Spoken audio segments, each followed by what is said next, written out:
50 মানুষের কি প্রত্যেকেরই এই রোগটি হওয়ার সম্ভাবনা আছে, নাকি এর কোনো বিশেষ কোনো কারণ আছে? না, বয়স্ক নারী বা পুরুষ যেই হোক, 50-এর ঊর্ধ্বে যে কোনো নারী পুরুষই এটা আক্রান্ত হতে পারে। তার মধ্যে দেখা যায় যাদের পারিবারিক ইতিহাস আছে এরকমের, তাদের ক্ষেত্রটা বেশি হতে পারে।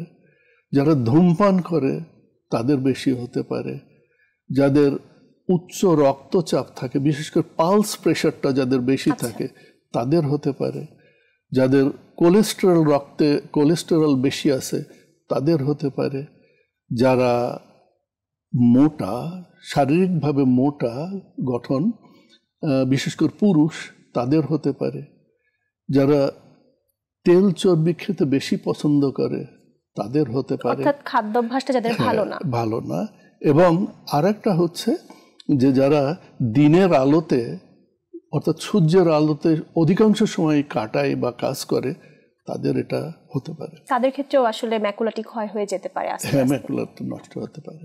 আচ্ছা, অর্থাৎ খুব সুন্দরভাবে যদি তার খাদ্যাভ্যাসটা উনি মেনটেন করে থাকেন বা একটু হেলদি লাইফস্টাইল মেনটেন করে, তাহলে কিন্তু এই রোগ থেকে অনেকটাই আমরা আশা করা যায়। আচ্ছা, তো এই ধরনের খাদ্যাভ্যাস যাদের রয়েছে বা যারা একটু আনহেলদি লাইফস্টাইল লিড করছেন, তাদের ক্ষেত্রেই আসলে এই এআরএমডি হওয়ার চান্সটা অনেকটাই বেড়ে যায়, বেশি হয়ে যায়। আচ্ছা, তো একজন রোগীর যখন 50 হয়ে গিয়েছেন, উনি হয়তো জানেন না যে এমন একটি রোগ আছেন, তো উনি কিভাবে বুঝতে পারবেন যে তার চোখে এই ধরনের সমস্যা হচ্ছে বা উনি ক্রমান্বয়ে ওইদিকে চলে যাচ্ছেন? এটি যদি একটু বলতেন। রোগীরা আসলে নিজেরা এ ব্যাপারে অনুভব করতে পারে না। তারা একটু বোঝে যে আমার চোখে কেমন অসুবিধা হয়েছে। তো এটা যদি সে চিকিৎসকের কাছে যায়, চিকিৎসক তখন তার সামগ্রিক পরীক্ষা নিরীক্ষা করে উনি বুঝতে পারেন যে এটা তার এআরএমডি হয়েছে।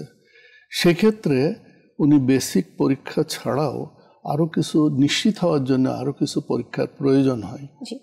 যেমন অ্যামসলার গ্রিড টেস্ট একটা আছে, সেটা কালার ফান্ডাস ফটোগ্রাফি, সেটা একটা ওসিটি, অপটিক্যাল কোয়ারেন্স টমোগ্রাফি, এটা। এছাড়া আরো 2-1টা পরীক্ষা আছে যেটা করা যেতে পারে প্রাথমিকভাবে, কিন্তু এই 3টা করলেই চক্ষু বিশেষজ্ঞ বুঝতে পারবেন যে এটা এআরএমডি এবং তিনি নিশ্চিত করবেন।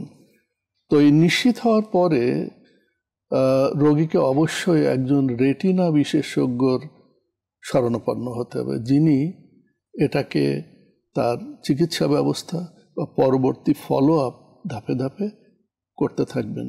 কাজেই রোগীর একটা দায়িত্ব এখানে হয়ে যায় যে তিনি যতটা তাড়াতাড়ি সম্ভব রেটিনা বিশেষজ্ঞের শরণাপন্ন হবেন।